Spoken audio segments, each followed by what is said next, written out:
Thank you for joining. My name is Teresa Wolf and I work for STEM Forward. I want to introduce you to our Future City Wisconsin Regional, which will be taking place on Saturday, January 20th at the MSOE Kern Center. For those that are not familiar with Future City, it is a national project-based learning experience for students to imagine, research, design, and build cities of the future. This year, the theme is to electrify your future. So students will design a 100% electrically powered city with energy generated from sources that will keep their citizens and the environment healthy and safe. Our competition has a variety of different deliverables. The first an important deadline to keep in mind is October 31st. This is our registration deadline to participate in the competition. From there, the first program deadline will be December 8th for the essay, as well as project plans 1 and 2. For our larger schools, they can have up to January 5th to share their final teams that will participate in the competition. That's the runoff deadline. January 12th is for project plans 3 and 4. And the final deliverable will take place on January 20th, which is the competition day. Presentations and models will be due this day, and the students will have the opportunity to give their presentation as well as answer any questions from the judges on that day. From here, I'd like to introduce our special presentation, Electrified Veronica, Dr. Veronica Wright. She comes with a wealth of experience in battery lifecycle management and clean transportation and clean energy, and she is an amazing resource for the students. So with that, I'd like to pass the control over to Dr. Wright to give us our special presentation for this year's competition. Thank you so much for having me. I will share my screen.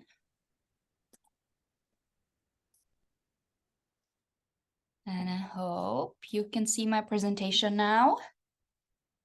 Yes, we are all good. Okay, so thank you so much. I'm very excited to join you for your Future City competition. So as far as I understand, the goal is to design a 100% electrically powered city with energy generated from sources that keep your citizens and the environment healthy and safe. I think this is quite a big challenge. I'm extremely excited to see what you will come up with. It's definitely, I would say, a change to what we see in a lot of places today in the world, but I think it is possible. Before we kind of dive deeper into some of the topics, I would like to introduce myself. So my name is Veronica. I am a physicist. So for those of you who know Big Bang Theory, yes, I'm one of those crazy physicist people. I do live in Milwaukee right now, but I was born in Austria, so in the heart of Europe. And a lot of my childhood I actually spent in this little village here in Austria. So this is where my grandma lives. That's somewhere here is her house. You can see it's kind of a small village. It's in the middle of the mountains, and the important thing about this village is that it gets its electricity from hydropower.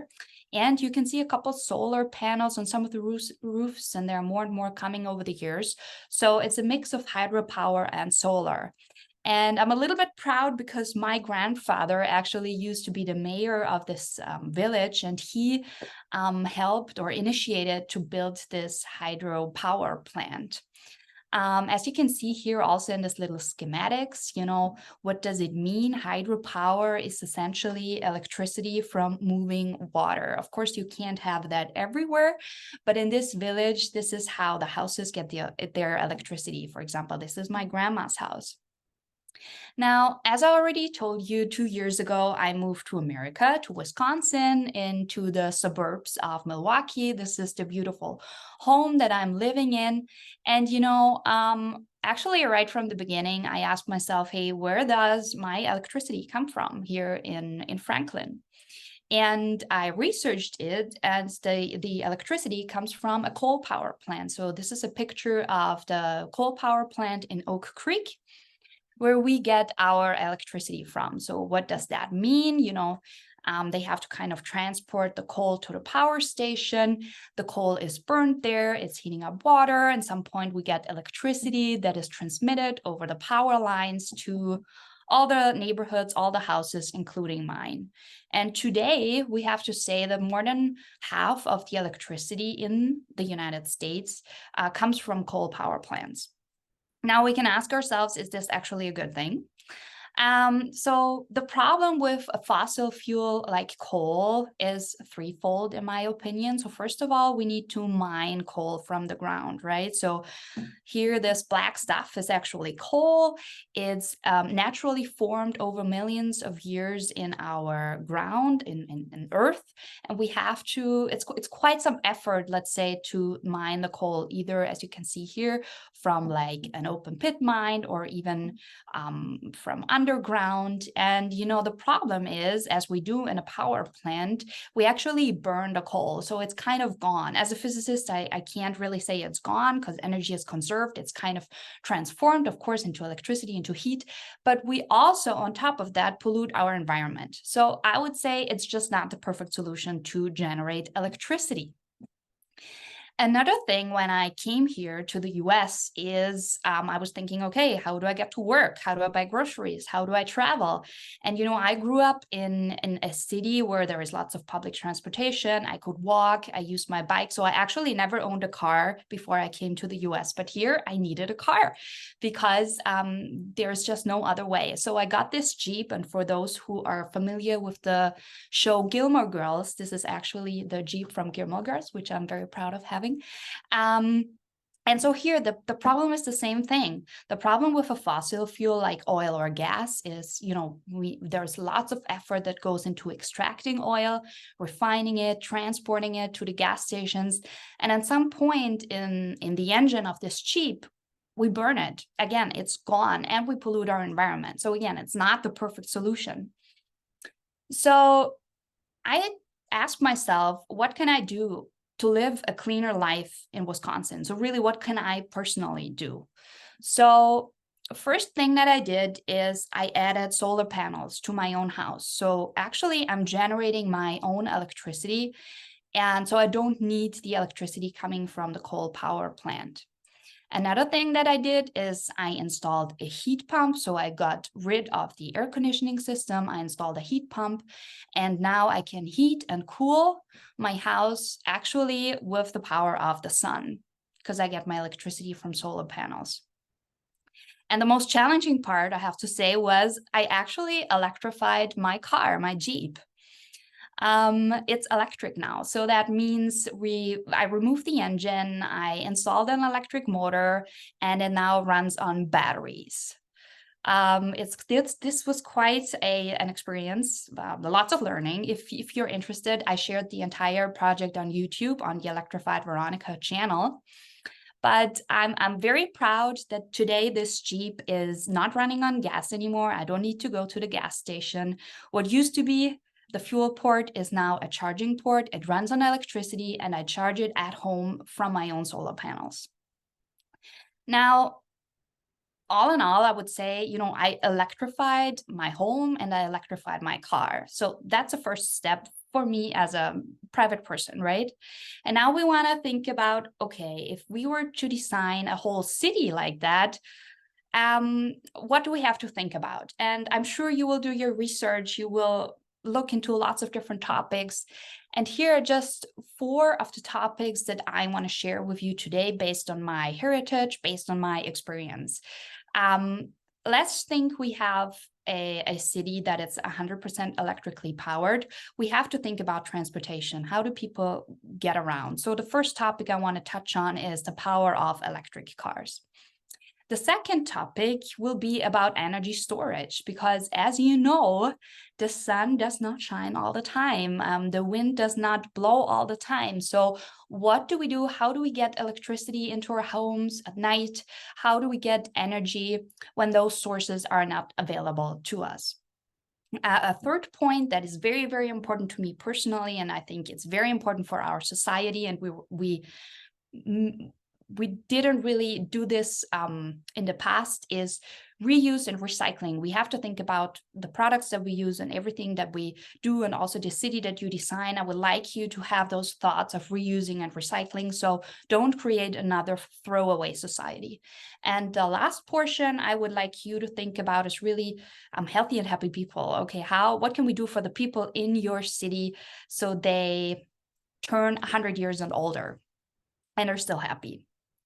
So let's dive into the transportation aspect first. So this is a Tesla. I'm sure some of you have seen some on the road. Even here in Wisconsin, you see more and more Teslas on the road. What is an electric car? An electric car is essentially a very big lithium-ion battery. You can also see here like a little smartphone, and actually the battery that you have in your car is the same as you have in your phone, just much, much bigger. So here you can actually see this whole part here is the lithium-ion battery in an electric car. This battery stores electricity and then powers the electric motor, and this is how you drive. So you don't have gas, you don't go to a gas station, there is no fuel. And the important and interesting thing is that you can actually charge your electric car by using electricity from renewables like solar, like wind. You could even think, hydropower, you can think biomass, you could even think fusion. I'm sure you will dive into all the different sorts of energies available to you.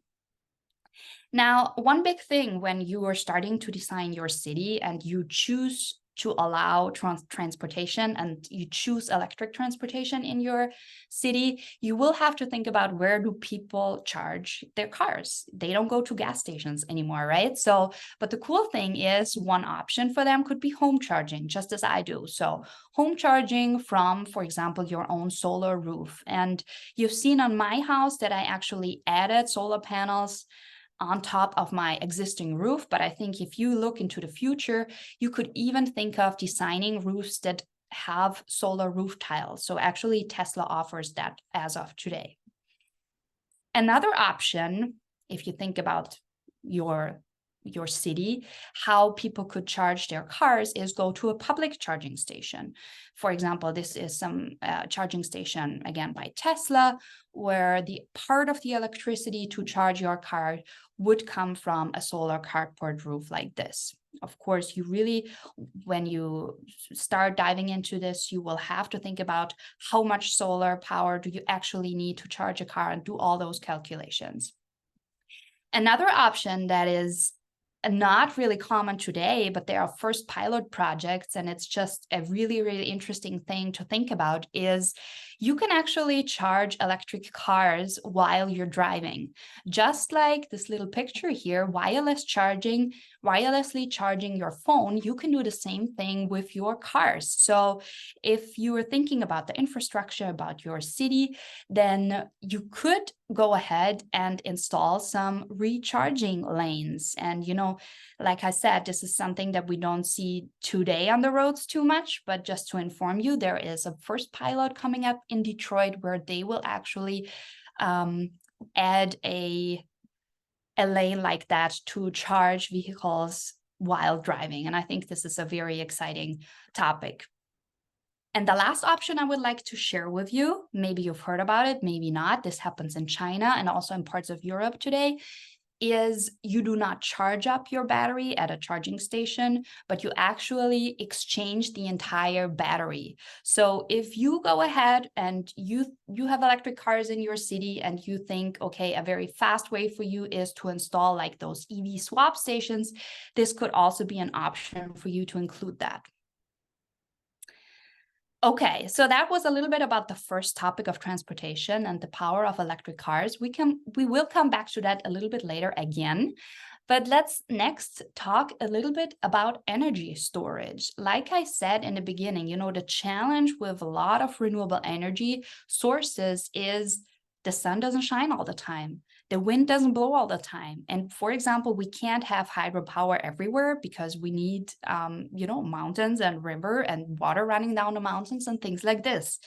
It's the good thing about, for example, a coal power plant is whenever you need electricity, you burn coal. When you need more electricity, you burn more coal. But if you need electricity at night and you have a solar system, It's not possible unless you find a way to store energy. So if you have a city that is 100% electrically powered from sources that are not, let's say, on 24 hours a day, you will need to store energy and also to transport energy. And one option to do that is, again, a big battery. And the crazy thing, and there is an opportunity right there, is that this battery is essentially the same that you already have in your electric cars. And we'll get to that in a second. But like I said, so imagine you have windmills, imagine you have solar panels, then you store this energy in batteries, and then you distribute and transport this electricity to the houses whenever they need them. This is actually how it could look like. This is a big solar field, and these boxes here would be the boxes where they have the batteries to store the solar energy. Very often you also see containers like that where you can store solar and wind energy. Now, this is something that is very new even to adults, I would say, but I want to share this with you because I think it's an opportunity for your future city. Think about what if all electric cars in your city were connected to your electricity grid whenever they're not driving. Think about your parents' cars at home. Think about how often do you actually drive that car and how often is it just standing around.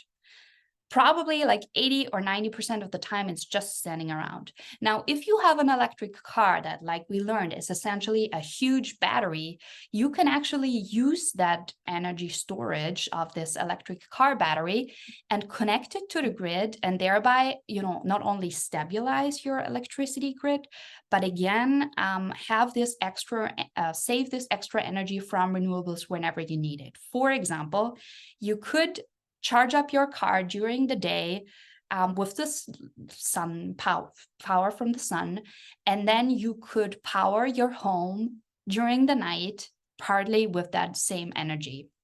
And this is something that is very much investigated today, and I see this coming a lot for the future, and it's called vehicle to grid. So I think this would be a very interesting concept to also include in some future cities. The third portion of my presentation is all about reusing and recycling. I don't know how much you have made up your mind about, when you buy a product and you use it, what happens to it when you don't use it anymore. I think a big portion of our society is a throwaway society. We buy something, we use it, we throw it away. Unfortunately, in the US, we still have a lot of landfills. All this stuff is collected there and it's kind of building a little hill. This is what we do not want in a future city that is 100% electrically powered. So, for example, if we choose to use sources like solar panels and windmills, what do we do with these once they stop working? They also have a limited lifetime. For example, 40 years for a solar panel. What do we do with it once it doesn't work anymore?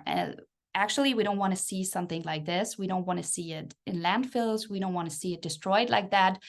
There are different options. And here you can really, really get creative. For example, this is an example where wind turbines were reused in a playground. So after the windmill served its first life, let's say, and produced the electricity, they took it apart and then, they use it in order to make this little playground here where you don't have to use new materials to make this playground. So it's kind of reusing what's already there. And I think it's a really great idea. Another thing is using it as a shelter for bicycles. And again, I think you can get really creative for that. Also, what I think is very interesting, thinking multi-purpose. So, for example, you could install a solar panel field and then combine it with farming to get some shade for your plants and things like this. So this is also happening in some parts of the world. This would be multi-purposing.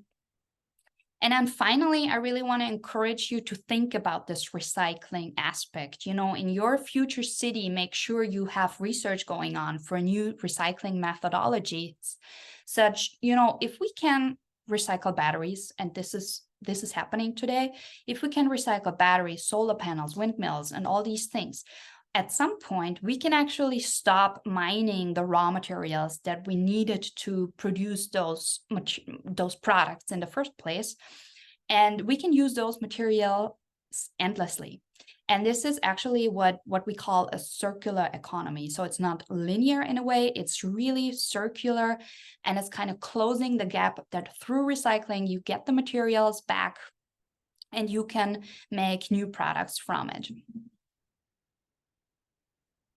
The last portion of my presentation is a little bit, I want you to think about the people. You want healthy and happy people in your city. Something that is maybe not too common here in Wisconsin, although Milwaukee has some public transportation, is public transportation. So, in the US, especially since everything is so far apart, we see a lot of people with personal cars, a lot of families with 1, 2, 3 cars per family. If you're designing your future city, you could think of not allowing cars in your city or making them very expensive so people don't buy them. And instead, you offer really good and reliable public transportations, trains, buses, trams, taxis.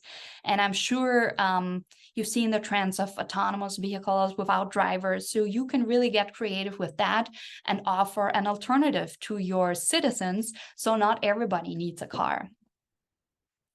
Another thing is creating walkways and green places to meet. There is a hype today, I think, for people to go to the gym and go exercising and kind of stay healthy. But there has been a lot of research, and I personally also do believe that by just, including exercise into your daily routines by walking, for example, is really a very, very good thing to stay healthy. So really create places where people can meet, create walkways so they naturally walk around and then use, for example, public transportation.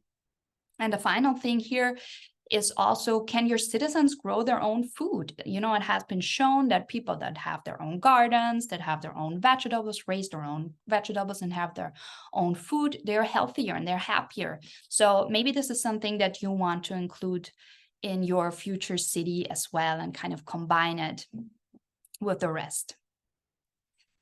Yeah, and with that, these are actually my kind of ending thoughts. Maybe this has been a lot of information, but I'm sure this will be shared with you online, and maybe you can watch it again and kind of pick and choose the things that were interesting to you.